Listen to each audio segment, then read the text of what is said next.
Ну, добрый день. Сегодня у нас стенольчик, ну, Фрост старого поколения.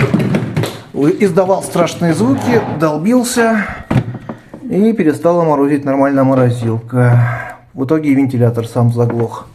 Вот он здесь находится.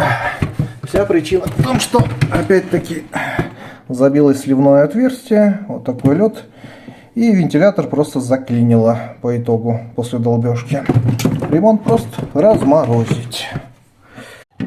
Ну вот такие звуки рабочего вентилятора.